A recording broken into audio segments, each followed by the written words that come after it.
वो टॉपिक है set notations. Set को हम किन किन तरीकों से लिखते हैं, किन किन तरीकों से लिखते हैं, पढ़ते हैं।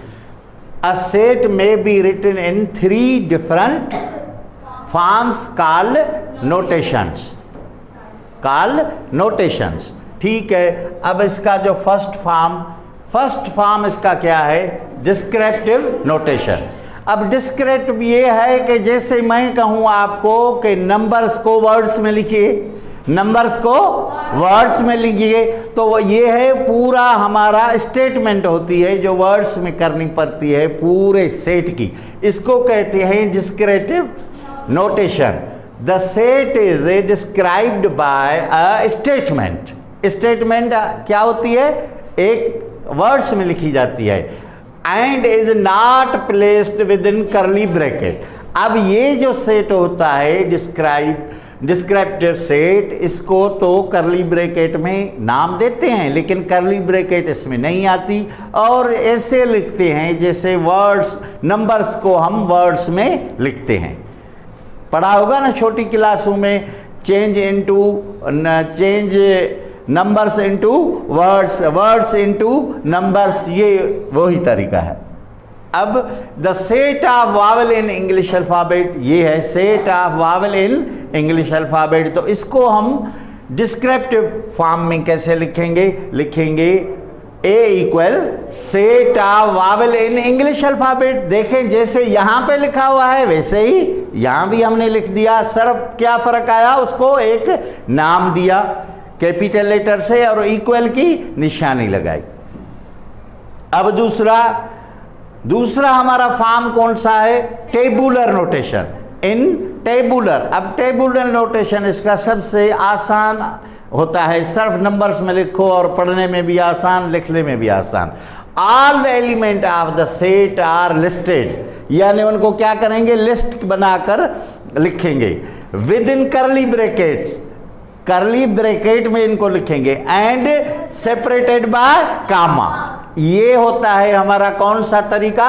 Tabular method, tabular method. अब इसी ही सेट को the set of vowel in English alphabet tabular method में लिखेंगे। A is equal to A E I O you.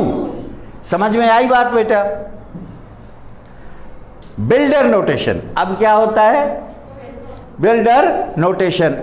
इसमें हम क्या करते हैं बेटा? पहले देखिए, the set is expressed in the form of rule. यहां पे जो वर्ड सेट के लिए इस्तेमाल करते हैं उस जगह हम इस्तेमाल करते हैं मैथमेटिकली सिंबल्स। क्या इस्तेमाल करते हैं? और मैथमेटिकल सिंबल भी मीनिंग देते हैं ना, तो हम यहाँ पे ज़्यादा, असल में यहाँ पे हम जोर देते हैं सेट की प्रॉपर्टी को सिंबल्स में जाहिर करने के लिए। सेट की जो प्रॉपर्टी होती है उसे हम किस में जाहिर करते हैं? सिंबल्स में। अब देखें,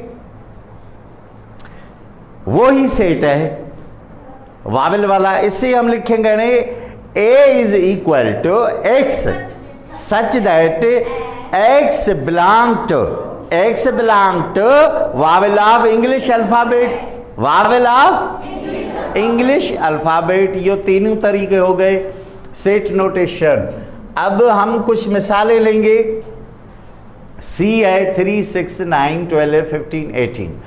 बेटा ये हमारा, और इसको हम किस में लिख रहे हैं? बिल्डर नोटेशन में। तो कैसे लिख रहे हैं? C is equal to all x such that x belong to divisible by 3, divisible by 3। And comma हो तो उसे एंड पढ़ा जाता है। And x less than 20। तो ऐसे ही है बेटा।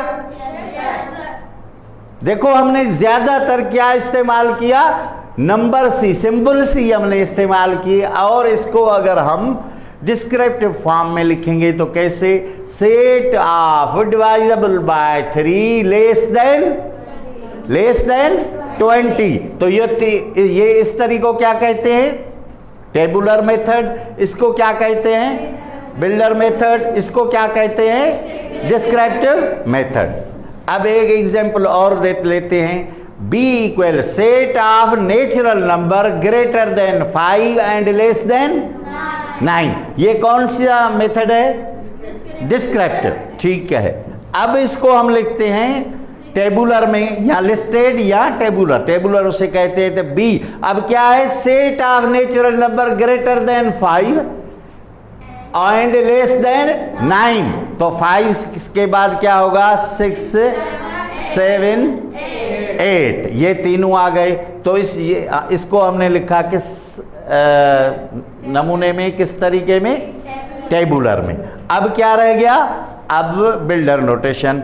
तो b is equal to all x such that x belong to n and x greater than 5 and x less than 9। देखिए यहाँ पे हमने कोई वर्ड इस्तेमाल किया ही नहीं, सिर्फ अपना पूरा सेट लिख दिया नंबर्स से। क्या? सिर्फ प्रॉपर्टी बता दी, किसी भी नंबर्स की क्या बता दी हमने? प्रॉपर्टी बता दी। तो इसे हम कहते हैं क्या? Builder notation. बिल्डर